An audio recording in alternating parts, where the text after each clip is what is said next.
Hello friends, I am Pushpen. दोस्तों, आज का जो हमारा लेक्चर है कॉन्स्टिट्यूशन का लेक्चर है। आज जो हम जानने का प्रयास करेंगे वो भाग 5 के बारे में जानने का प्रयास करेंगे, और जो जितना हो सकता है पॉसिबल उतना जो हम यहाँ इस लेक्चर में जो जानने की कोशिश करेंगे। तो चलते हैं, हम देखते हैं कि भाग 4 के बारे में क्या क्या एग्जाम के पॉइंट ऑफ व्यू से करके क्वेश्चन इंपॉर्टेंट हो सकते हैं। तो चलते हैं, इसका जो भाग 5 के बारे में क्या है। भाग 5 जो है, ये जो है भाग 5 हमारा संघी एक प्रकार से संघ से रिलेटेड है, और उसी प्रकार से भाग 6 जो हमारा आएगा वो राज्य से रिलेटेड होगा। संघ का मतलब होगा केंद्र से रिलेटेड है, और जो हमारा राज्य का मतलब है, एक प्रकार से भाग 6 जो है वो राज्य से रिलेटेड है। मतलब जो राज्य हैं भारत में 28 राज्य हैं के साथ केंद्र शासित प्रदेश, उनसे रिलेटेड होगा। तो यहाँ पे जो संघ से हम पहले बात करेंगे, तो संघ के बारे में जानेंगे। और भाग जो है 5, हालांकि जो 6 जो है वो राज्य से रिलेटेड है, केंद्र शासित प्रदेशों में आगे भाग में बताया गया। लेकिन जो है इसमें प्योर राज्य के बारे में क्या क्या जो है प्रशासन की बात करता है, राज्य क्षेत्रों की बात नहीं करता है। राज्य क्षेत्र जो संघ राज्य क्षेत्र की बात करता है, उसके वो मतलब यूनियन टेरिटरी करते हैं, तो उनके बारे में हम नेक्स्ट जो है भाग में पढ़ेंगे। यहाँ पे हम जानते हैं कि भाग 5 जो होती है वो क्या है, संघ की जो है कार्यपालिका के बारे में बताया गया भाग 5। तो भाग 5 के बारे में हम देखते हैं। भाग 5 जो है वो संघ की कार्यपालिका है। 52 से लेकर के 151 तक जो अनुच्छेद हैं वो संघ की कार्यपालिका के बारे में बात करते हैं, और केंद्रीय प्रशासन की बात भाग 52 से लेकर 51 तक करता है। और इसके अंतर्गत हम 4 चीजों के बारे में पढ़ेंगे। सबसे पहले कार्यपालिका के बारे में देखेंगे 52 से लेकर के 78 तक, और इस कार्यपालिका के अंतर्गत राष्ट्रपति के बारे में जानेंगे, फिर उपराष्ट्रपति के बारे में जानेंगे, और प्रधानमंत्री के बारे में जानेंगे जो मंत्रिपरिषद के अंतर्गत आता है। मंत्रिपरिषद का जो अध्यक्ष होता है प्रधानमंत्री, वो जो है इसके अंतर्गत आता है 74 से लेकर 78 तक। तो राष्ट्रपति और उपराष्ट्रपति और मंत्रिपरिषद, तो 52 से लेकर के 62 अनुच्छेद तक जो है राष्ट्रपति के बारे में बताया गया है। और उपराष्ट्रपति जो है वो हमारे वो आर्टिकल है 63 से लेकर 73 तक, और प्रधानमंत्री मंत्रिपरिषद जो है हमारी है 74 से लेकर 78 तक, उसमें बताया गया, उसकी बात करेंगे। उसके बाद हम विधायिका की बात करेंगे। 89 से लेकर 123 अनुच्छेद तक जो है विधायिका के बारे में बताया गया है। इसके बाद न्यायपालिका की बात करें, 124 से लेकर के 147 तक न्यायपालिका के बारे में बात की गई है। उसके बाद कैग की बात करें, controller and auditor general of India, इसकी जो बात की गई है, तो ये 148 में जो है बात की गई। इनके बारे में हम आगे देखेंगे 151 से लेकर 148 से लेकर 151 तक। तो ये जो है इसका स्ट्रक्चर है कुछ इस तरह से, जो हम पढ़ने का प्रयास करेंगे, जिसके कारण से हमारे एग्जाम में क्वेश्चन जो है गलत नहीं होंगे।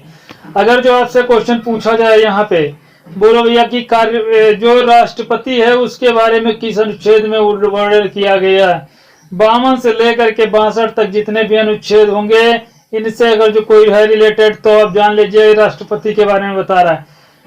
कभी कभी क्वेश्चन रख देगा कि राष्ट्रपति के बारे में बताइए, 135 में अनुच्छेद में बताया गया है, बिल्कुल गलत हो जाता है। ऐसे क्वेश्चन को आप ध्यान ही ना दीजिए, आपको खाली स्ट्रक्चर पता हो ना, क्वेश्चन आपका वहां बिल्कुल 1 मिनट में हो जाएगा। ऐसे पूछेगा उपराष्ट्रपति के बारे में बताइए कि अनुच्छेद 147 में बताया गया है, ध्यान ही ना दीजिए 147 में कहाँ बताया गया होगा। 147 में तो न्यायपालिका के बारे में बताया गया है, संघ की जो न्यायपालिका है, तो ये क्वेश्चन बिल्कुल गलत हो जाता है। उसी प्रकार प्रधानमंत्री, जैसे कहते मंत्रिपरिषद, मंत्रियों की बात की गई है, 74 से लेकर 78 तक जो है अनुच्छेद आते हैं, संघ की मंत्रिपरिषद की बात की गई है। अगर जो कोई क्वेश्चन ऐसे दे दें, 135 दे दें या 148 दे दें, 200 दे दें, सब गलत हो जाएंगे। जिसमें की गई है उसकी ध्यान रखना। आपसे इन्हीं आर्टिकलों से बीच में पूछेगा, तो याद रखना इन्हीं के बीच में राष्ट्रपति उपराष्ट्रपति के बारे में वर्णन हुआ होगा, बाकी कुछ नहीं। हालांकि कुछ ऐसे एक्सेप्शनल हैं जो एक्सेप्शनल आपको याद हो जाएंगे, इसी लेक्चर में हम बता देंगे कि कौन कौन से आपके एक्सेप्शनल हैं। न्यायपालिका की बात 124 से लेकर 147 तक की गई। कभी क्वेश्चन पूछ दे न्यायपालिका की बात 74 में की गई है, न्यायपालिका को ये अधिकार दिया गया, बिल्कुल गलत है, ऐसा कुछ होगा ही नहीं। न्यायपालिका के बारे में 124 से 147 तक है, और उसमें राज्य की न्यायपालिका के बारे में जाएंगे तो उसमें 214 से लेकर 231 है। 214 से लेकर 231 है, वो राज्य की है। अगर जो पूछ दे 74 वगैरह वगैरह न्यायपालिका के बारे का कोई भी आर्टिकल ऐसा रख दें कि इसमें जो है न्यायपालिका की शक्तियां दी गई हैं या दिए गए ये कुछ दिया गया, कुछ भी न्यायपालिका का रख दे, वो क्वेश्चन गलत होगा। याद रखना, कभी भी क्वेश्चन जो पूछे जाते हैं आर्टिकल से, वो आपका केवल माइंड चेक करता है कि हाँ कि ऐसा कोई क्वेश्चन आप कर सकते हैं, करने की क्षमता है कि आप ये बता सकते हैं कि न्यायपालिका का वर्णन इस अनुच्छेद में हो सकता है। ऐसे क्वेश्चन पूछता है, ऐसा नहीं पूछता कि आपको एग्जैक्ट उसमें बताइए कि इसमें राष्ट्रपति के बारे में और निर्वाचन की बात की गई, पद की बात की गई। बहुत कम पूछता है, पूछेगा ही नहीं। पूछेगा तो वो सही होगा, गलत नहीं पूछेगा। गलत पूछेगा तो फिर आर्टिकल दूसरा होगा। 100% किसी को नहीं पता होता है, याद ही नहीं होगा ये। क्योंकि हम लोग यूपीएससी का एग्जाम देंगे, किसी भी गवर्नमेंट का एग्जाम देंगे, हमको जनरल स्टडी पूछता है, हमें कोई मेंस ऑप्शनल नहीं हम दे रहे हैं। ऑप्शनल जो बच्चे स्टूडेंट्स एग्जाम देते हैं उनको पूरी डिटेल में पढ़ने की जरूरत होती है कॉन्स्टिट्यूशन की। उनको आर्टिकल भी पता होने चाहिए, आर्टिकल के बारे में भी पता होना चाहिए, हर आर्टिकल के अंदर क्या लिखा है वो भी पता होना चाहिए। हम लोगों को कोई जरूरत नहीं है, हम लोगों को बस इतना जान लें कि इसके आर्टिकल के अंतर्गत ये आ सकता है, बस इतना जान लें, आ सकता है, बाकी कुछ नहीं। आ सकता है बहुत है, इससे ज्यादा कुछ नहीं। अब लोकतंत्र की बात करें, डेमोक्रेसी है क्या? डेमोक्रेसी का मतलब है कि हम सब एक प्रकार से स्वतंत्र रह सकें और स्वतंत्र अपने जीवन का निर्वाह कर सकें, दूसरों के अधिकारों का हनन न होने पाए, अपने अधिकारों को ध्यान में रखते हुए दूसरे अधिकारों का हनन न हो। यही एक प्रकार से एक लोकतंत्र का एक ढांचा बनाया गया जिसको लोकतंत्र कहते हैं। लोकतंत्र से तात्पर्य है लोगों का तंत्र, जैसे जनता का शासन हो जाए। उसमें जनता का शासन मतलब ये भी नहीं कुछ हमें अधिकार दिए गए हैं तो हम अपने अधिकारों को ले लें और दूसरे के अधिकारों का हनन करें, ऐसा नहीं है। अपने अधिकार लेते हुए दूसरे के अधिकारों का हनन ना हो, यही लोकतंत्र हमें बताता है, जनता का शासन। तो भारत जो है वो लोकतंत्रात्मक जो है वो एक राज्य है और भारत की जनता में द्वारा अपने प्रतिनिधियों को निर्वाचित प्रतिनिधियों के माध्यम से क्या करती है? शासन चलाती है। भारत की जनता जो है अपने प्रतिनिधि को निर्वाचित करती है और उसके बाद वो जो प्रतिनिधि होता है वो सेंट्रल में जाता है और जा करके वो देश का शासन चलाता है।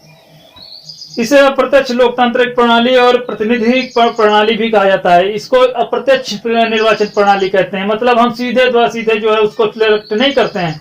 प्रधानमंत्री को हम सिलेक्ट सीधे नहीं करते हैं, हम सांसद को सिलेक्ट करते हैं, सांसद लोग सिलेक्ट करते हैं प्रधानमंत्री को। तो हम ये अप्रत्यक्ष एक प्रकार से क्या लोकतांत्रिक प्रणाली है, प्रतिनिधित्व प्रणाली है कहा जाता है। अब्राहम लिंकन के अनुसार लोकतंत्रात्मक शासन का मतलब है जनता का शासन, जनता के लिए शासन, जनता के कल्याण का एक प्रकार, जनता द्वारा स्थापित शासन। ये जो होता है ये किसका शासन? अब्राहम लिंकन ने बोला था। लोकतांत्रिक शासन में 3 प्रकार की सरकारें होती हैं। कौन कौन सी सरकारें? संसदीय सरकारें होती हैं। दूसरी अध्यक्षात्मक शासन जिसमें अध्यक्ष होता है, एक प्रकार से जैसे अध्यक्षात्मक व्यवस्था आप देखे होंगे अमेरिका में है तो वहां पे अध्यक्ष होता है, राष्ट्रपति जो है सर्वसर्वा होता है, यहाँ पे पीएम होता है। संसदीय प्रणाली है, यहाँ पे सामूहिक उत्तरदायी, सामूहिक कार्यपालिका हो, समूह में एक प्रकार से बनाई जा रही हो, बना के चले। तो ऐसी प्रणाली जैसे राष्ट्रपति की औपचारिक मतलब यहाँ पे प्रमुख है। संसदीय प्रणाली में राष्ट्रपति नाम मात्र का प्रमुख प्रधान होता है। वास्तविक जो है मंत्रिपरिषद में निहित होती हैं शक्तियां। जो मेन शक्ति होती है मंत्रिपरिषद मतलब प्रधानमंत्री में निहित होती हैं। राष्ट्रपति केवल नाम मात्र होता है, उससे केवल एक सलाह ली जा सकती है, बाकी कुछ नहीं। तो प्रधानमंत्री सर्वसर्व होता है यहाँ पे संसदीय शासन प्रणाली में। उदाहरण के लिए जैसे ब्रिटेन हो गया, भारत हो गया, और यहाँ पे राष्ट्रपति वास्तविक प्रमुख होता है, राष्ट्रपति हेड होता है और वास्तविक शक्तियां पूरी राष्ट्रपति में निहित होती हैं। जैसे अमेरिका का शासन सामूहिक मतलब संघीय परिषद की बात कर रहा है कि सरकार का वास्तविक मतलब संघीय सरकार जो होती है वो वास्तविक प्रतिनिधि होती है यहाँ का, और वास्तविक शक्तियां व्यक्तियों के एक समूह में निहित होती है। जो व्यक्तियों का एक समूह होता है उनमें वास्तविक शक्तियां निहित होती है। एक समूह बनाया जाता है तो उनमें निहित होती है। प्रतिनिधि उसके जो है एक प्रकार से होते हैं, वो लोग न्याय करते हैं, एक प्रकार से वो लोग शासन चलाते हैं, कुछ भी करते हैं, सब न्याय वगैरह वही करते हैं। और यहाँ जैसे स्विट्जरलैंड का है उसमें जो है सामूहिक कार्यपालिका है। और महत्वपूर्ण तथ्य क्या होते हैं? भारत में लोकतंत्र के 3 आधार स्तंभ हैं। कौन कौन सी हैं? विधायिका, कार्यपालिका, न्यायपालिका है। मतलब भारत में लोकतंत्र 3 आधार स्तंभ हैं। विधायिका, विधायिका को जानते होंगे, जिसमें कानूनों का निर्माण करता है, जिसमें हमारी मंत्री वगैरह वगैरह आते हैं, तो वो सबका क्या आते हैं, वो विधायिका के अंतर्गत आते हैं। कार्यपालिका में कानून के अनुसार जो है शासन चलता है। कार्यपालिका जो एक प्रकार से एमएलए एमपी जो चुने जाते हैं, ये सब कार्यपालिका के अंतर्गत आते हैं। न्यायपालिका जो है कानून को न्याय देती है। न्यायपालिका का काम होता है कानून के हिसाब से न्याय दें। और विधायिका का काम क्या होता है, कानूनों का निर्माण करना विधायिका का काम होता है। कार्यपालिका का होता है कानूनों के अनुसार जो है शासन चलाना। विधायिका कानून बनाती है, कार्यपालिका उन शासन को चलाती है। और जो न्यायपालिका है, कुछ गलत होता है न्याय में, तो मतलब कुछ गलत होता है किसी व्यक्ति के साथ या के समाज में, तो न्याय करती है न्यायपालिका। संघीय शासन प्रणाली क्या होती है, भारत में संघीय शासन प्रणाली को अपनाया है। संघीय शासन प्रणाली कहां से है, संघीय शासन प्रणाली का शब्द कहां से लिया, एक प्रकार से कहां से आया विचार, यह प्रेरित है कनाडा से संघीय शासन प्रणाली। और संसदीय शासन प्रणाली क्या है, संसदीय शासन प्रणाली को भी हमने बताया कि ये ब्रिटेन से प्रेरित है। ध्यान रखना, यहाँ पे संघीय है, यहाँ पे संसदीय है। भारत में जो है संघीय शासन प्रणाली को अपनाया गया है। संघ की जो एक प्रकार से कार्यपालिका, उसी को एक प्रकार से ये संघीय शासन प्रणाली अपनाया गया है। जैसे आप वही सर्वा सर्वा है। और संसदीय शासन प्रणाली में की बात कर रहे हैं, तो भारत में संसदीय शासन प्रणाली को भी अपनाया है। संसद की एक प्रकार से शासन प्रणाली को अपनाया है। प्रधानमंत्री जो है वही हेड होता है यहाँ पे। और संसदीय शासन प्रणाली प्रेरित है ब्रिटेन से। संसदीय शासन प्रणाली में जो राष्ट्रपति होता है वो नाम मात्र होता है, प्रधानमंत्री सर्वसर्वा होता है। और संसदीय शासन प्रणाली में वास्तविक शक्तियां किसके अंतर्गत निहित होती हैं, मंत्रिपरिषद में निहित होती हैं। संसदीय शासन प्रणाली का वास्तविक प्रमुख कौन होता है, प्रधानमंत्री होता है। कार्यपालिका के बारे में अगर जो हम अब बात करना चाहें, तो कार्यपालिका जो हमारी है राष्ट्रपति, उसके अंतर्गत हम बात करेंगे। 52 से लेकर के 62 तक जो है राष्ट्रपति के बारे में बताया गया। पहला जो है राष्ट्रपति का पद है, दूसरा जो है कार्यपालिका की शक्तियां हैं, मतलब राष्ट्रपति की कार्यपालिका संबंधी शक्तियां की बात कर रहे हैं यहाँ पे। और तीसरा जो हमारा दे रहे हैं वो अनुच्छेद 54 दे रहे हैं, निर्वाचन मंडल की बात कर रहे हैं। चौथा दे रहे हैं यहाँ पे अनुच्छेद 55 की बात कर रहे हैं, निर्वाचन प्रक्रिया की बात की गई है। 56 में कार्यकाल की बात की गई। थोड़ा थोड़ा याद रखना, कोई जरूरी नहीं याद आपको हो, लेकिन कुछ ऐसा आपको याद हो जाए तो अच्छी बात है, नहीं तो एग्जाम में आपको ऐसे भी कर लेंगे। एक बार हम आपको हिंट दे दिया है, आप कर लेंगे वहां पे। और 7 में यहाँ पे जो आर्टिकल दे रहे हैं आपको 57, इसमें जो है पद निर्वाचन की बात कर रहे हैं। किसकी पुनः निर्वाचन की बात कर रहे हैं कि फिर से राष्ट्रपति निर्वाचित हो सकता है, ऐसा बताया गया है। 58 में योग्यता बताई गई, राष्ट्रपति की क्या योग्यता होनी चाहिए। 59 में राष्ट्रपति की शर्तें बताई गई हैं कि मतलब पद पर धारण करने के लिए क्या क्या उसके लिए शर्तें हैं। और 60 में बताया गया शपथ की बात की गई है। 61 में जो है महाभियोग की बात की गई है। और नए राष्ट्रपति प्रक्रिया बनाने की अवधि कितनी होनी चाहिए, 6 महीने के बाद जो है नया राष्ट्रपति बन जाना चाहिए, ये बताया गया। किसमें, अनुच्छेद 62 में ये जो है बताया गया। 72 में बताया गया क्षमादान की शक्ति। ये एक एक्सेप्शनल है, इसको याद रखिए। राष्ट्रपति जो है 72 में राष्ट्रपति उपराष्ट्रपति है जनरली, तो 52 से लेकर 73 तक राष्ट्रपति उपराष्ट्रपति के बारे में बताया गया है। तो यहाँ पे याद रखिएगा कि 72 में जो है वो राष्ट्रपति मृत्यु दंड को भी क्षमा कर सकता है, राज्यपाल ऐसा नहीं कर सकता है। यहाँ पे 72 की बात की गई है। और इसी में जोड़ दीजिए 89 जोड़िए, तो 9 2 11 हो जाएगा और 8 7 15 हो जाएगा, 116 हो जाएगा। 161 में बताया गया होगा कि राज्यपाल जो है वो भी क्षमादान की शक्ति उसको प्राप्त है। अगले अगर जो हम बात करें, यहाँ पे उपराष्ट्रपति की बात कर रहे हैं। उपराष्ट्रपति की जो बात कर रहे हैं वो यहाँ पे 63 से लेकर के 73 तक जो है उपराष्ट्रपति के बारे में बताया गया है।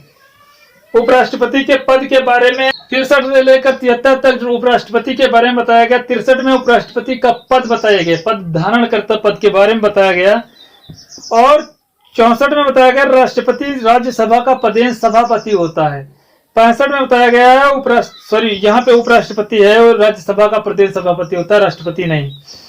उपराष्ट्रपति राष्ट्रपति के तौर पर कार्य करेगा जब राष्ट्रपति अनुपस्थित हो कहीं किसी भी परिस्थिति में, बाहर गया हो देश से, या फिर मुझ पे महाभियोग लगा के हटा दिया गया हो, या फिर उसने पदच्युत हो गया, पद से मतलब त्यागपत्र दे दिया हो, तब जो है वो क्या करेगा, उपराष्ट्रपति राष्ट्रपति का काम करेगा।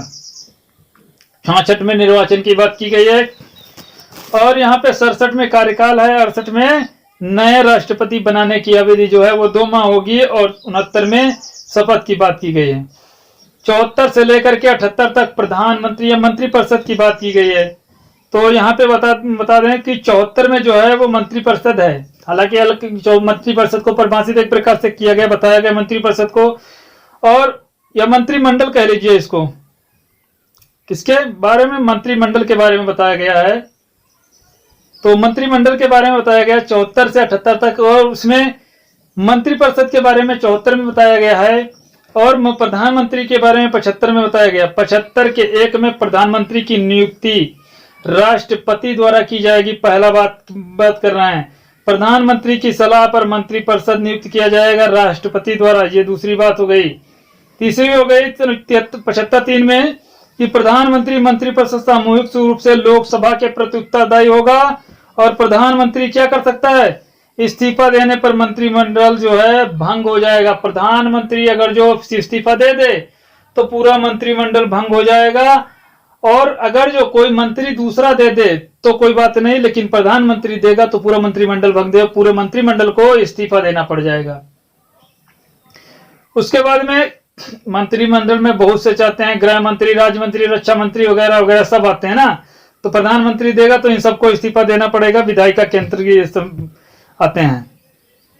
तो अब इसमें जो है प्रधानमंत्री की जो है राष्ट्रपति का प्रति उत्तरदायी होगा, प्रधानमंत्री राष्ट्रपति के लिए क्या होगा, उत्तरदायी होगा। और 75(5) में बताया गया किसी भी व्यक्ति को मंत्री बनाया जाना, किसी भी व्यक्ति का जो है मंत्री बनाया जाना, उसके लिए क्या कारण है, 75(5) में बताया गया है। 76 में महान्यायाधिपति के बारे में बताया गया है, अटॉर्नी जनरल के बारे में बताया गया है। किनके बारे में, अटॉर्नी जनरल के बारे में बताया गया है 76 में। और याद रखना यहाँ पे महान्यायवादी है, और उसमें जाएंगे अब तो वहां पे महाधिवक्ता होगा, महाधिवक्ता होगा। अब महाधिवक्ता जो होता है उसके बारे में बात करते, सॉलिसिटर जनरल उसको बोलते हैं।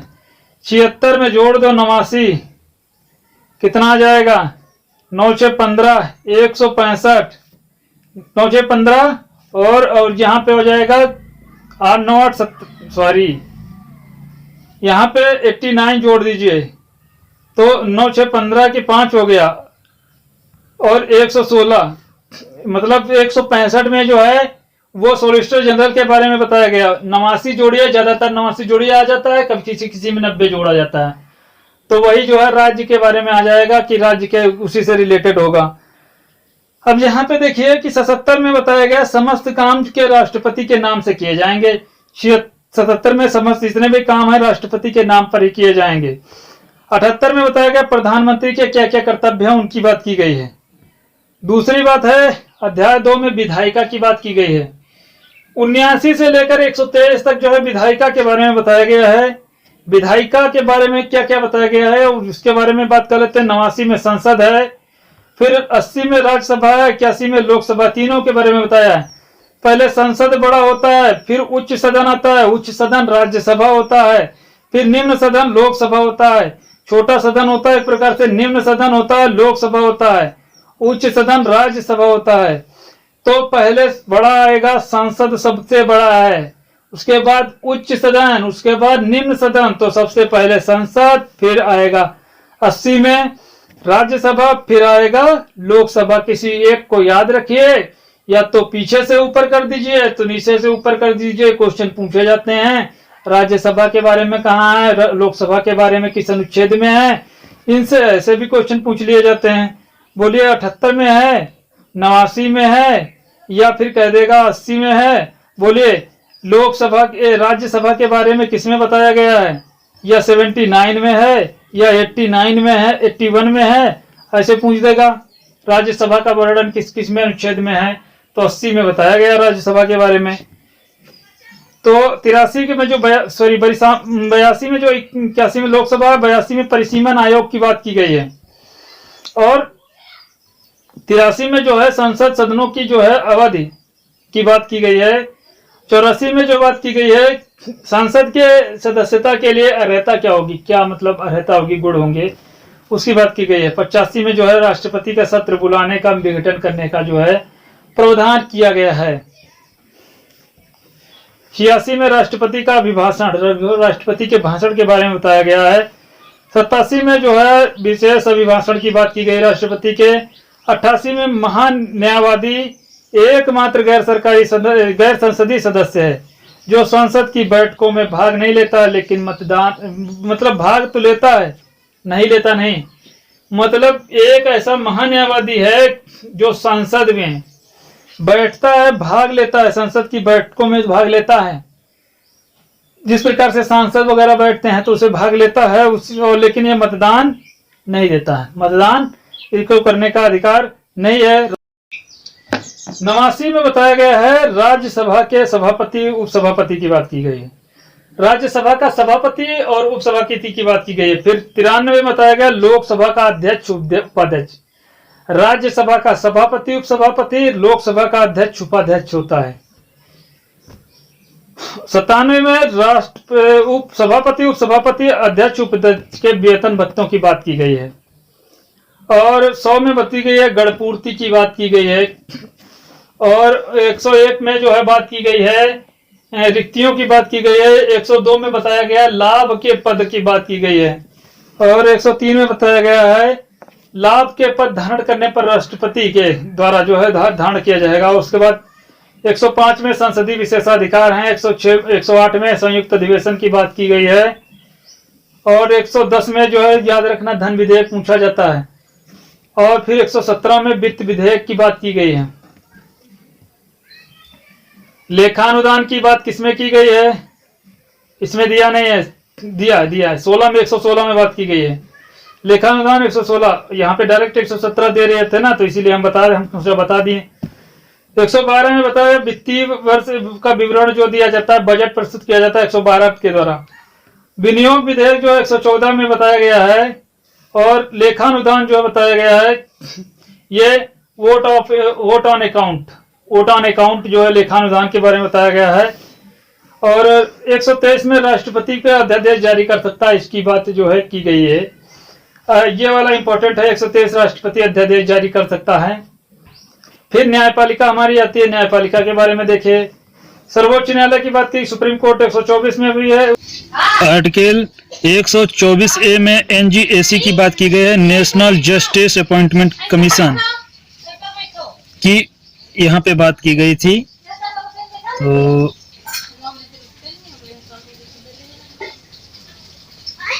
इसे जो है निरस्त कर दिया गया है, NGAC को हटा दिया गया है अब यहाँ से। और अनुच्छेद 25 में जो बताया 125 में बताया गया वेतन किसकी बात की गई, न्यायाधीशों के वेतन की बात की गई। अनुच्छेद 126 में बताया गया है कि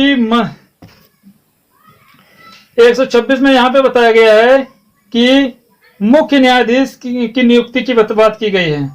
127 में अन्य न्यायाधीशों की नियुक्ति की जाएगी।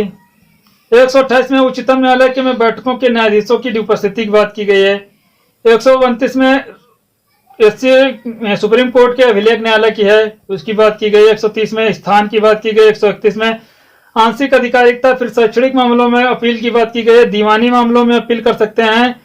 फिर फौजदारी मामलों में अपील की बात की गई है 134 में। और 136 में जो बात की गई है विशेष मामलों में जो है अपील की बात की गई। 137 में न्यायिक पुनर्विलोकन की बात की गई है 137 में। 139 में सुप्रीम कोर्ट रिट जारी करने की शक्ति है। 143 में सलाह की शक्ति की बात की गई है। उसके बाद हाई कोर्ट आ गया। 214 में हाई कोर्ट की बात की गई है। वैसे 214 से लेकर 231 तक हमें पढ़ाना चाहिए था, ये राज्य के अंतर्गत जो है पढ़ाना चाहिए था, लेकिन यहाँ पे आ गया तो इसके लिए बारे में थोड़ा जान लेते हैं कि 214 में हाई कोर्ट की बात की गई है। और 215 में हाई कोर्ट जो है अभिलेख न्यायालय रिकॉर्ड कोर्ट होगी। और 226 में जो है बात की गई है वो हाई कोर्ट में को क्या की रिट जारी करने की शक्ति इसमें जो है बात की गई है 224 में अपने अधीनस्थ न्यायालय की। तो लोअर कोर्ट की बात जो है 233 से लेकर के अधीनस्थ न्यायालय 237 तक जो बात की गई है, 237 तक अधीनस्थ न्यायालयों की बात की गई, 234 से 237 तक। उसके बाद नियंत्रक और महालेखा परीक्षक कैग के बारे में 148 से 151 तक की बात की गई है। Controller and auditor general of India, इसकी बात की गई है। 148 में कैग की बात की गई है, 149 में कार्य एवं शक्तियों की बात की गई है, और 150 में पद प्रारूप की बात की गई है, 151 में रिपोर्ट की बात की गई है। 52 से लेकर 62 तक राष्ट्रपति के क्या क्या बात इंपॉर्टेंट हो सकते हैं वो भी देख लीजिए। 52 में राष्ट्रपति के पद की बात की गई है। राष्ट्रपति पद प्रेरित है, अमेरिका के संविधान से प्रेरित है। कुछ क्वेश्चन एग्जाम में पूछे जाते हैं, उनसे बारे में यहाँ पे फैक्ट हैं। राष्ट्रपति संवैधानिक शक्तियां समतुल्य हैं ब्रिटेन के सम्राट की, महारानी के सम्राट की जो है शक्तियां हैं। और राज्य जो है भारत का प्रमुख है। राज्य जो है भारत का प्रमुख कौन है? राष्ट्रपति है। और राज्य का प्रमुख कौन है? राज्यपाल है। यहाँ पे राज्य दिया, हालांकि यहाँ राज्य जो है राष्ट्र से रिलेटेड है। राष्ट्र का प्रमुख कौन है? तो राष्ट्र का प्रमुख एक प्रकार से भारत का प्रमुख राष्ट्रपति है। यहाँ पे भारतीय राज्य का प्रमुख जो है राज्यपाल होता है, जो मुगल काल में सूबेदार हुआ करता था, वो यहाँ पे होता है। औपचारिक नाम मात्र प्रमुख है। कार्यपालिका की सारी शक्तियां निहित है किसमें? राष्ट्रपति, मतलब प्रधानमंत्री में कार्यपालिका की समझ शक्तियां निहित हैं, लेकिन राष्ट्रपति नाम मात्र यहाँ पे है। मंत्रिपरिषद की सहायता से ये कार्य करता है। राष्ट्रपति औपचारिक रूप से प्रमुख कहा जाता है। राष्ट्रपति नाम मात्र प्रमुख है, औपचारिक रूप से प्रमुख है। राष्ट्रपति भारत का शासन कार्यपालिका है, औपचारिक प्रमुख है, संघीय प्रमुख है, संसदीय प्रमुख, सबका प्रमुख राष्ट्रपति, संवैधानिक विधिक प्रमुख, ये भी प्रमुख, लेकिन फिर भी नाम मात्र का राष्ट्रपति। जिन देशों में, कहने का मतलब है ब्रिटेन मतलब वहां पे क्या होता था? ब्रिटेन में राजा होता है, भारत में क्या होता है? राष्ट्रपति। जैसे ब्रिटेन में राजा शासन करता है, वैसे भारत में क्या है? राष्ट्रपति केवल राज सही करता है। काम कौन करता है? प्रधानमंत्री करता है। और यहाँ पे बात करें राष्ट्रपति के पद की बात करें तो अमेरिका में जो है संविधान, अमेरिका के संविधान से प्रेरित है राष्ट्रपति का जो पद है। ब्रिटेन की सम्राट जो है महारानी एलिजाबेथ के, महारानी के समतुल्य है। सर्वोच्च कार्यपालिका जो है बात की जा रही है, यहाँ पे औपचारिक प्रमुख होता है ये राष्ट्रपति। अनुच्छेद 53 में राष्ट्रपति की शक्तियां दी हैं: कार्यपालिका, विधायिका, न्यायपालिका, सैन्य शक्तियां, कूटनीतिक शक्तियां, वित्तीय शक्तियां, आपातकालीन शक्तियां। सभी शक्तियां राष्ट्रपति को लगभग प्राप्त हैं। कार्यपालिका की शक्तियां, राष्ट्रपति की कार्यपालिका संबंधी शक्तियां, कार्यपालिका संबंधी शक्तियां 75 में जो बताया गया है, प्रधानमंत्री की नियुक्ति राष्ट्रपति करेगा। 75(2) में मंत्रिपरिषद की नियुक्ति प्रधानमंत्री की सलाह पर करेगा। और उसके बाद यहाँ पे राष्ट्रपति की शक्तियों की बात कर रहे हैं हम। यहाँ पे 76 में बताया गया महान्यायवादी की नियुक्ति जो है वो भी राष्ट्रपति ही करेगा। कैग की नियुक्ति 148 में राष्ट्रपति करेगा। 153 में भी राष्ट्रपति राज्यपाल की नियुक्ति करेगा। राष्ट्रपति की विधायिक संबंधी शक्तियों की बात करें तो कानून बनाने की मतलब सहायता के लिए, कानून की बनाने में सहायता एवं स्वयं कानून बनाता है, उसे राष्ट्रपति की विधायिक शक्ति कहते हैं। मतलब राष्ट्रपति की जो स्वयं कानून बनाता है तो उसे जो है राष्ट्रपति की विधायक शक्ति बोलते हैं। राष्ट्रपति की विधायक शक्तियां क्या हैं? 80 और 331 में बताया गया मनोनयन की शक्ति के बारे में बताया गया है। तो 80 जो है वो एक प्रकार से राज्यसभा से जो है रिलेटेड है। ये हमने आपको बताया होगा कि राष्ट्रपति जो है अनुच्छेद 80 के तहत राज्यसभा में 12 सदस्य मनोनीत कर सकता है। 2 सदस्य लोकसभा में 331 के तहत मनोनीत कर सकता है। 74 में और 111 में संसद का कोई भी विधेयक पास होकर के राष्ट्रपति के सामने जाता है तो उस पे जो है वीटो शक्ति इसको जो है प्राप्त है। अनुच्छेद 85 के तहत लोकसभा का सत्रावसान और विघटन कर सकता है। और यहाँ पे 108 के तहत अगर जो हम बात करें, अगला जो है तो संयुक्त अधिवेशन की बात कर दी है। मतलब राष्ट्रपति जो है वो संयुक्त अधिवेशन की बैठक करा सकता है जब संसद दोनों सदनों की।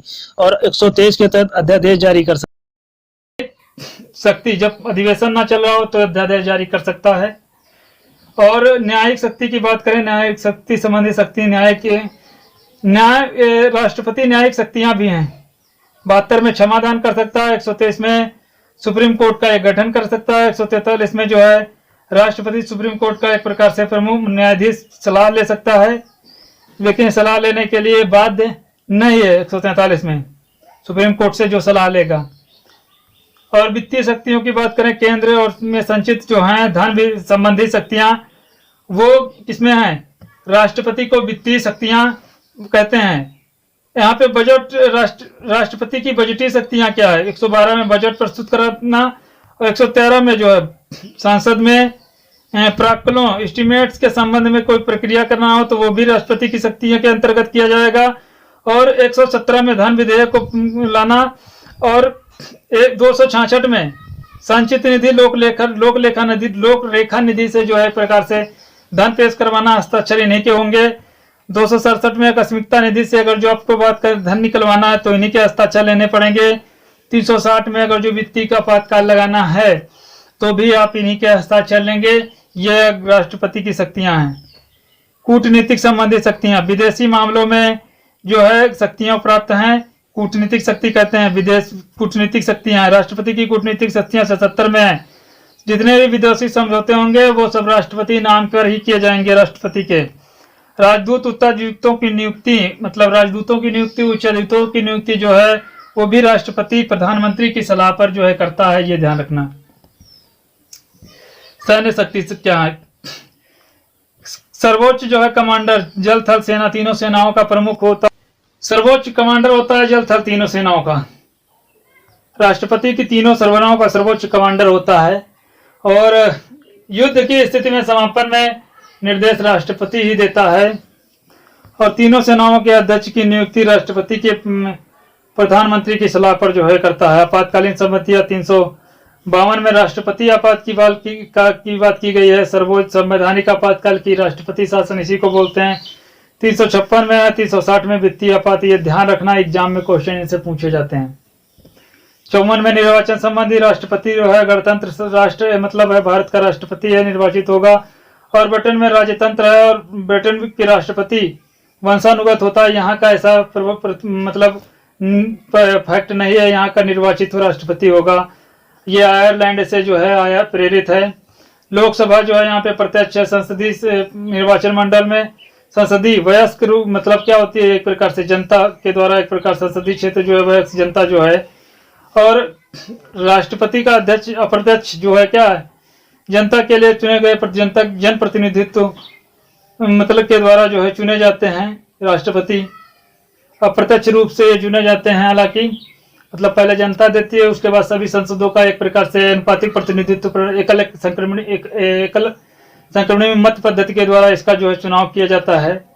मत का मूल्य निकाला जाता है, वो सबके बारे में थोड़ा डीप में है, उतना जो है यहाँ पे पढ़ने की जरूरत नहीं कि एग्जाम में क्वेश्चन नहीं पूछा जाता है। लोकसभा राज्यसभा निर्वाचन सदस्य संसद है और यहाँ पे राज्यसभा विधानमंडल एक प्रकार से निर्वाचित सदस्य जो होता है वो विधायक होता है। और दिल्ली और पांडिचेरी में शासित में जो है निर्वाचित सदस्य है। 17वां संविधान संशोधन 1992 दिल्ली और पांडिचेरी में निर्वाचक मंडल की जो है शामिल किया गया। लोकसभा और राज्यसभा में निर्वाचित सदस्यों की संख्या, लोकसभा में 545 सदस्य होंगे। अब तो मतलब 545 सदस्य हैं, लेकिन 550 की बात की गई, 552 की बात की गई है। किसकी बात की गई है? 552 सदस्य हो सकते हैं, 550 हो सकते हैं, लेकिन 2 सदस्य जो होते हैं राष्ट्रपति मनोनीत कर देता है एंग्लो इंडियन।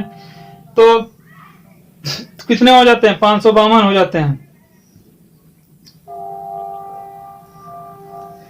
और यहाँ पे जो है 2 सदस्य मनोनीत करता है तो 552 हो जाते हैं। और इसी प्रकार से राज्यसभा में जो है ये 12 सदस्य मनोनीत करता है। जब राज्यसभा में 12 सदस्य मनोनीत कर सकता है, ये 331 के अंतर्गत करता है, अनुच्छेद 331 के अंतर्गत। और ये अनुच्छेद 80 के तहत जो है लोकसभा में लोकसभा में मतलब 331 के तहत जो है 2 सदस्यों को मनोनीत करता है राष्ट्रपति। राज्यसभा में 12 सदस्यों को अनुच्छेद 80 के तहत जो है मनोनीत करता है राष्ट्रपति करता है। 233 जो है इसमें निर्वाचित सदस्य होते हैं, 12 सदस्य जो होते हैं वो मनोनीत होते हैं। 543 सदस्य होते हैं, 2 मनोनीत किए जाते हैं। 543 पर चुनाव होता है, 2 मनोनीत किए जाते हैं राष्ट्रपति के द्वारा। भारत गणतंत्र है, भारत के राष्ट्रपति निर्वाचित होगा। निर्वाचक मंडल लोकसभा के निर्वाचित मंडल और राज्य के विधानसभाओं के जो है सदस्य के जो विधायक होते हैं वो लोग के मत का मूल्य निकाला जाता है। दिल्ली पांडिचेरी के जो है निर्वाचित सदस्य इसमें जो है शामिल होते हैं इसके निर्वाचन में। और 70वां संविधान संशोधन 1992 दिल्ली पांडिचेरी के निर्वाचक मंडल में जो है शामिल किया गया था 1992 से। राष्ट्रपति के निर्वाचन मंडल आयरलैंड से जो है प्रेरित है। निर्वाचन प्रक्रिया की बात करें तो राष्ट्रपति की जो निर्वाचन प्रक्रिया है वो केंद्रीय निर्वाचन आयोग और निर्वाचन राष्ट्रपति उपराष्ट्रपति के निर्वाचन आयोग 1952 के द्वारा एक प्रकार से क्या किया गया, निर्वाचन अधिनियम 1952 के तहत है। और यहाँ पे राष्ट्रपति के नामांकन के लिए 50 प्रशासक 50 अनुमोदक जो है होना अनिवार्य है नामांकन कराने के लिए। जमानत राशि जो है वो 15,000 जमा की जाएगी और कुल मत का 1/6 मत मिलना चाहिए, तब तक उसकी जमानत जो है जब्त नहीं की जाएगी। यदि राष्ट्रपति चुनाव में कोई विवाद उत्पन्न हो जाता है तो उसके निपटारे के लिए सर्वोच्च न्यायालय मतलब प्रमुख होगा। 11वां संविधान संशोधन 1963 के द्वारा यदि कोई निर्वाचक मंडल रिक्त रह जाए तो राष्ट्रपति निर्वाचन का पर कोई असर नहीं पड़ेगा। उदाहरण के लिए यदि किसी राज्य के राष्ट्रपति शासन लागू है तो विधायक जो है क्या करेगा, राष्ट्रपति के निर्वाचन में भाग ले सकता है। कहने का मतलब है यदि राज्य के राष्ट्रपति शासन लागू कर दिया जाए तो क्या लागू हो, सब विधायक तो वहां पे विधायक राष्ट्रपति के निर्वाचन में जो है भाग ले सकते हैं, लेंगे। निर्वाचन प्रक्रिया प्रत्यक्ष गुप्त मत आनुपातिक मत एकल संक्रमणी मत पद्धति के आधार पर इसकी जो है गणना की जाती है। अप्रत्यक्ष है और राष्ट्रपति का जो जनता द्वारा चुने प्रतिनिधियों में निर्वाचित तो सदस्य और विधायक के द्वारा चुने गए। अनुपातिक प्रतिनिधित्व प्रणाली है क्या, देख लीजिए एक बार। जितने भी विधायक होंगे विधायक के मतों का मूल उस राज्य की जितनी जनसंख्या होगी और जितने भी विधायकों की संख्या होगी इनको डिवाइड कर दिया जाएगा, 1000 से भाग दे दिया जाएगा। जितने मत का मूल आएगा एक विधायक के मत का मूल निकल आएगा। उसके बाद उस राज्य में विधायकों का मूल्य निकलना तो विधायकों की संख्या गुणे मत मूल्य, जो मत मूल्य निकल के आया है वो उससे गुणा कर दिया जाएगा। तो ये किसका निकल है, उस राज्य के विधायकों का मत मूल्य निकल आएगा।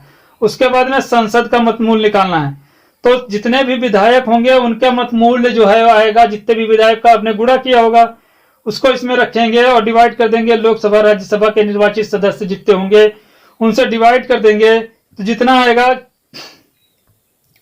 वो संसद का मत मूल्य निकल आएगा। उसके बाद में जैसे ये 90,000 हैं और 90 विधायक 9 लाख यहाँ पे भी एक प्रकार से ऐसा मान लेते हैं 9 लाख हैं और उसमें जो है 90 गुणे 1000 से 90 विधायक थे, 1000 से गुणा करेंगे तो मत मूल्य निकल आएगा एक विधायक का 10। 90 विधायक थे फिर से गुणा करेंगे तो निकल आएगा 900।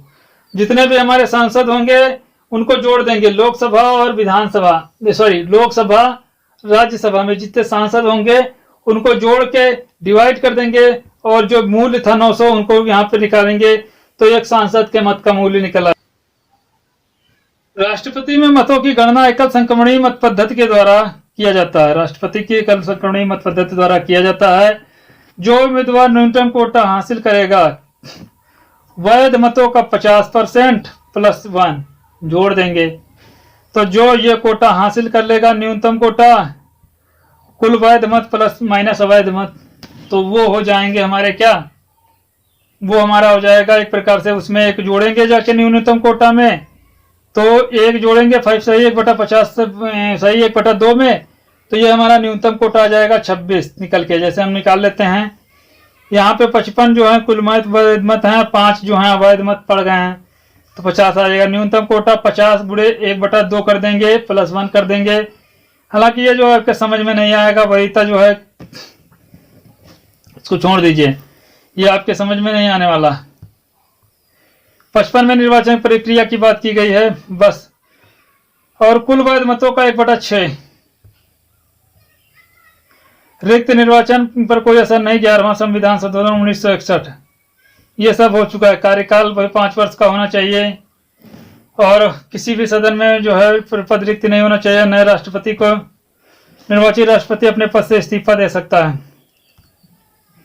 और यदि तत्कालिक राष्ट्रपति अचानक पूर्व में क्या हो अपने पद से हट जाए तो उसके स्थान पर उपराष्ट्रपति जो है मतलब उसके पद को धारण करेगा और वो इसकी शक्तियां वही होंगी जो राष्ट्रपति की थी। सूचना सभा अध्यक्ष जो है को देगा। मृत्यु लग गया हो, महाभियोग लग गया हो, तब कुछ ऐसा कर सकता है 6 महीने में राष्ट्रपति जो है फिर से बना लिया जाए, ये जो है अनिवार्य है। कार्यवाहक राष्ट्रपति के क्रम की बात करें, उपराष्ट्रपति कौन कौन से अब तक रहे हैं, और उपराष्ट्रपति और सर्वोच्च न्यायालय के मुख्य न्यायाधीश, सर्वोच्च न्यायालय के वरिष्ठ न्यायाधीश की बात कर रहे हैं। यहाँ पे देख लीजिए 1969 में वीवी गिरी जो है कार्यवाहक राष्ट्रपति रहे। कारण यह था जाकिर हुसैन की क्या मृत्यु हो गई थी। इसके बाद ये कुछ दिन रहे, उसके बाद मोहम्मद हिदायतुल्लाह आ गए। ये वीवी गिरी को इस्तीफे था, ये एक प्रकार से कार्यवाहक राष्ट्रपति रहे, ये इन्हीं के बाद रहे, और इनके बाद जो है मोहम्मद हिदायतुल्लाह आए। क्योंकि राष्ट्रपति सिलेक्ट नहीं हो पाए तो मोहम्मद हिदायतुल्लाह आए, ये जो है प्रकार से न्यायाधीश थे मोहम्मद हिदायतुल्लाह। तो ये वीवी गिरी ने जो है इस्तीफा दे दिया था उस समय। तो ये वीवी गिरी जब इस्तीफा दिया तो मोहम्मद हिदायतुल्लाह आए, ये एक न्यायाधीश थे, तो ये न्यायाधीश के रूप में शपथ ग्रहण किए थे। और ये यहाँ पे कहें कि 1970 में जो है बीडी जती ने फखरुद्दीन अली अहमद की जो है मृत्यु हुई, तब बीडी जती ने जो है राष्ट्रपति के पद को धारण किया था। अनुच्छेद 57 में पुनः निर्वाचन की बात करता है, पुनर्निर्वाचित हो सकता है, कई बार राष्ट्रपति बन सकता है। अमेरिका से प्रेरित है और केवल 2 बार राष्ट्रपति जो है बन सकता है। अनुच्छेद 58 में योग्यता की बात करें, 35 वर्ष योग्यता हो, लाभ के पद पर ना हो, लोकसभा में सदस्य बनने की योग्यता रखता हो, भारत का नागरिक हो। भारत का नागरिकता अधिनियम 1955 के अनुसार 5 तरीके से नागरिकता दी जाती है। तो नागरिकता अधिनियम में संशोधन हो चुका है। जन्म के आधार, वंश, रक्त स्थान के पंजीकरण, देशीकरण के, भूमि अधिग्रहण के आधार पर होता है। 58 के में उल्लेख नहीं है कि क्या नहीं होना चाहिए, किस तरह से भारत का नागरिक और उसके लिए उपरोक्त 5 तरीकों से नागरिक की राष्ट्रपति पद होने के जो है योग्य है। ये जो 58 में वह उल्लेख नहीं किया गया। उदाहरण के लिए सोनिया गांधी का पंजीयन कराया गया था राष्ट्रपति की योग्यता के लिए। अब यहाँ पे बात करें कि 35 वर्ष की आयु होनी चाहिए। भारत का न्यूनतम 35 वर्ष होना चाहिए, अधिकतम इसकी जो है कोई सीमा नहीं है, कोई भी राष्ट्रपति बन सकता है मरने की उम्र से पहले तक। लाभ के पद धारण नहीं कर ना हो, अनुच्छेद लाभ पर पद निर्धारण करो 102 में, और 103 में लाभ का पद का निर्धारण राष्ट्रपति के द्वारा किया जाएगा। इस प्रकार से होगा। 5 पद होंगे, राष्ट्रपति, उपराष्ट्रपति, राज्यपाल, संसद और विधायक। ये सब नहीं होना चाहिए, मतलब वर्तमान में नहीं होना चाहिए।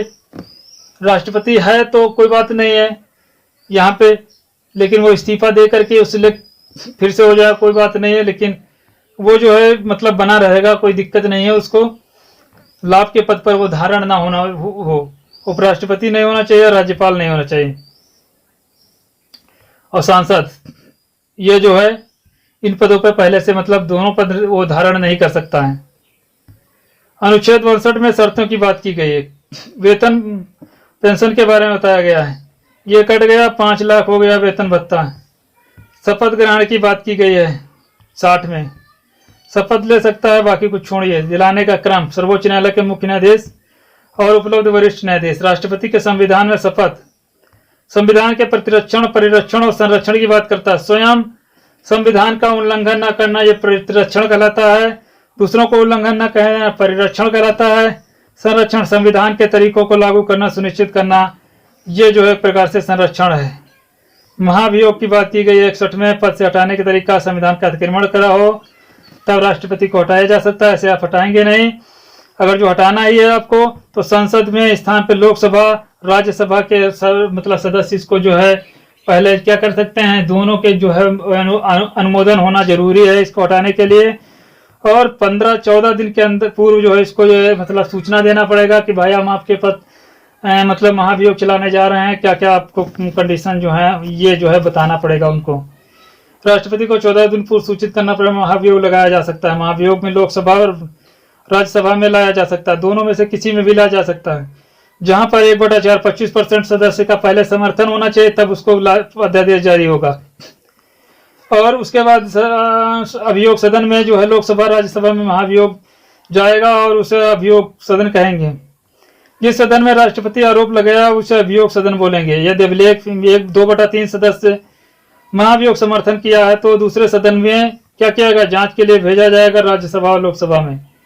जांच सदन के बाद जो है राष्ट्रपति इस सदन में अपना पक्ष रखेगा और स्वयं प्रतिनिधि द्वारा जो है पक्ष ये मतलब रख सकता है, स्वयं का प्रतिनिधि कर रख सकता कि भाई मैं अपने पक्ष में कुछ कहने वाले की बात कर सकता है, ये उसको अधिकार है। जहाँ स्वयं में कुल सदस्यों का 2/3 से महाभियोग जो है वो पारित होना चाहिए। जितने सदस्य हैं 2/3 से अगर जो पारित कर देते हैं तो राष्ट्रपति को अध्यादेश मतलब वो महाभियोग के द्वारा हटाया जा सकता है। 661 में लाभ पद से हटाने की प्रक्रिया अतिक्रमण कर रहा हो तब संसद में 14 दिन पूर्व कुल सदस्यों का 1/4 से समर्थन प्राप्त हो, 2/3 से दोनों सदनों में जो है पारित हो।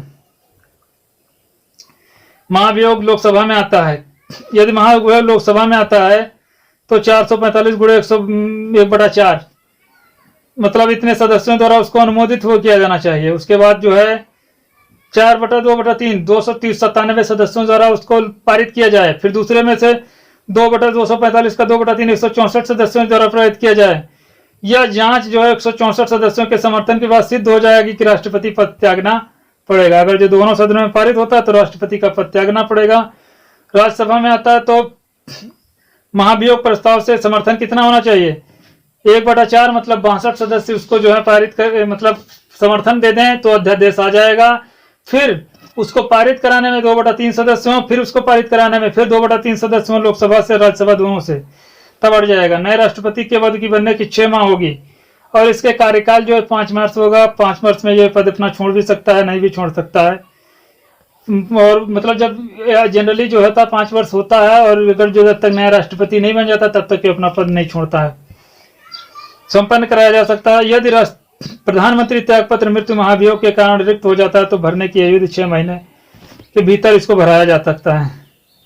क्षमादान की शक्ति 72 में है। राज्यसभा को शून्य कर सकता है और मतलब सजा को शून्य कर सकता है, राज्यसभा को नहीं। सजा को कम कर सकता है, सजा पर रोक लगा सकता है, सब इसके अंडर में है। और संपूर्ण देश में न्यायालय में लागू कर सकता है, मृत्युदंड को भी क्षमा कर सकता है, सैन्य मामलों में भी न्यायालय में भी क्षमादान की इसको जो है शक्ति प्राप्त है। भारत के राष्ट्रपति की बात करें राजेंद्र प्रसाद के बारे में, यहाँ से यहाँ तक है। इनका कार्यकाल इतने बार रहा, 2 बार कार्यकाल रहा। इनके बारे में देख लीजिए, बस ज्यादा कुछ नहीं। सर्वपल्ली राधाकृष्णन 1962 से 67 तक रहे। जाकिर हुसैन 1967 से 69 तक रहे। और फिर वीवी गिरी 1969 से 74 तक रहे।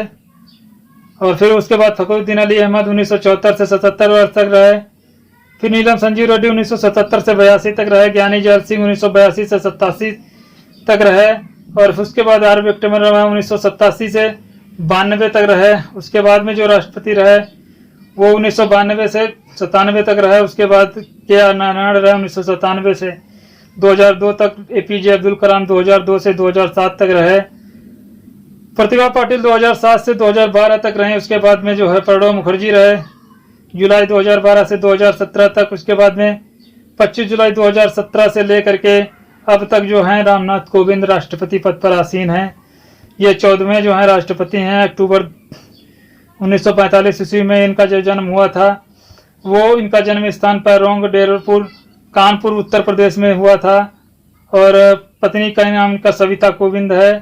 राष्ट्रपति के रूप में राजनीतिक जनता दल से इनके पद के प्रतिपक्षी प्रत्याशी जो थे वो मीरा कुमार थे।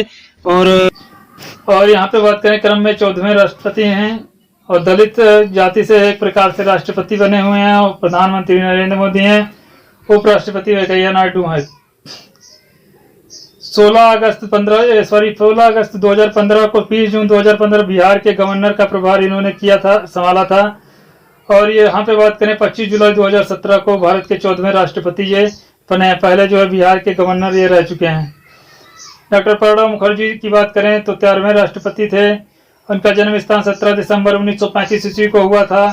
मिराती गांव में वीरभूमि में पश्चिम बंगाल में हुआ था। कांता किंकर मुखर्जी इनके पिता का नाम था। माता लक्ष्मीबाई मुखर्जी था। और इनके अगर जो हम राष्ट्रपति के रूप में इन्होंने पी.ए. संगमा जो थे राष्ट्रपति पद के प्रतिपक्षी प्रत्याशी थे। इनके जो मतलब इनके विपक्ष में एक प्रकार से प्रत्याशी थे, तो ये मान सकते हैं आप यहाँ पे।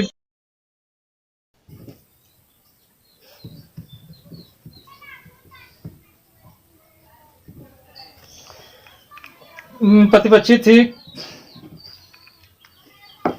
पी.एन. संगमा। प्रधानमंत्री मनमोहन सिंह नरेंद्र मोदी थे। और वहाँ पे बात करें, मतलब 2 जो लोगों के कार्यकाल में ये रहे थे, उपराष्ट्रपति जो रहे मोहम्मद हामिद अंसारी जो है उस समय थे।